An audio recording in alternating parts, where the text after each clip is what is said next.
বিশ্বনবী বলেন, কঠিনতম বিপদে যখন পড়বা, দেয়ালে পিঠ থেকে যায়, চোখে মুখে অন্ধকার, বাঁচার কোনো উপায় নেই, তখন পড়বা লা ইলাহা ইল্লা আনতা সুবহানাকা ইন্নী কুনতু মিনাল যালিমিন। আল্লাহ, তুমি ছাড়া কোনো ইলাহ নাই, তুমি পবিত্র, নিশ্চয় আমি জালিমদের অন্তর্ভুক্ত। সুবহানাল্লাহ বলেন। এই দোয়া সাইয়েদনা ইউনূস আলাইহিস সালাম পড়েছিলেন যখন মাছের পেটে ছিলেন। কিসের পেটে? এবং অনেক মুফাসসিরিন একরাম বলেছেন, অনেক আহলুল ইলমরা বলেছেন, এটা হচ্ছে ইসমে আজম। ইসমে আজম এমন দোয়া যেটা দিয়ে দোয়া করলে আল্লাহ দোয়া কবুল করে, কিন্তু এটা কোনটা, এটা নিয়ে ইখতিলাফ আছে। কোন আহলুল ইলম বলেন লা ইলাহা ইল্লা আনতা সুবহানাকা ইন্নী কুনতু মিনাল যালিমিন, এটা হচ্ছে ইসমে আজম।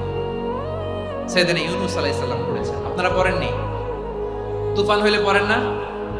আমাদের এলাকায় তো এটা খুব, এটার উপর ব্যাপক আমল আছে। পটুয়াখালীতে কি অবস্থা বলেন? পড়েন পড়েন পড়েন পড়েন। এই দোয়া পড়ে সাইয়েদনা ইউনূস আলাইহিস সালাম মাছের পেট থেকে রক্ষা পেয়েছিলেন। রক্ষা করেছিল কে?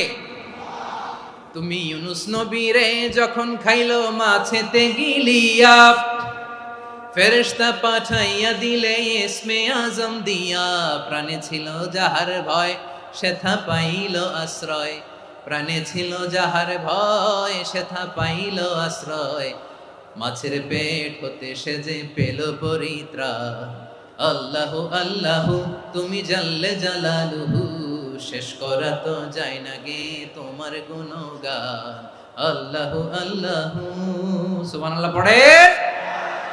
লা ইলাহা ইল্লা আনতা সুবহানাকা ইন্নী কুনতু মিনাল যালিমিন। বিশ্বনবী বললেন, দেয়ালে পিঠ থেকে গেলে, চোখে মুখে অন্ধকার, বাঁচার কোনো উপায় নাই, তখন এই দোয়াটা পড়তে হবে।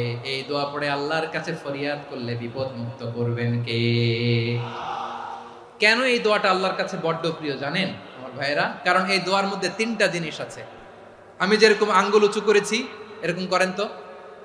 তিনটা। কয়টা? তিনটা। এক নম্বরে হচ্ছে তাওহীদ, দুই নম্বরে তাসবিহ, তিন নম্বরে তাকরীর।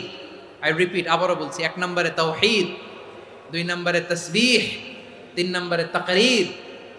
এ দোয়াটা আল্লাহর কাছে এত পছন্দনীয় কারণ এ দোয়ার প্রথম অংশে আছে তাওহীদ, আল্লাহর একত্ববাদের ঘোষণা। লা ইলাহা ইল্লা আনতা, ও আল্লাহ আপনি ছাড়া কোনো ইলাহ নাই, উপাস্য নাই। এই কথা বললে আর আল্লাহ বড্ড খুশি হয়ে যায়। সুবহানাল্লাহ পড়েন। এ দোয়ার দ্বিতীয় অংশে আছে তাসবিহ, মানে আল্লাহর প্রশংসা, প্রশংসা সূচক বাণী। সুবহানাক সুবহানাক সুবহানাক, ও আল্লাহ আমি আপনার পবিত্রতা ঘোষণা করছি। সুবহানাক, এই কথা শুনলেও আল্লাহ খুশি হয়ে যায়। সুবহানাল্লাহ পড়েন। এই দোয়ার তৃতীয় অংশে আছে তাকরীর। তাকরীর মানে পাপের স্বীকৃতি। তাকরীর মানে কি?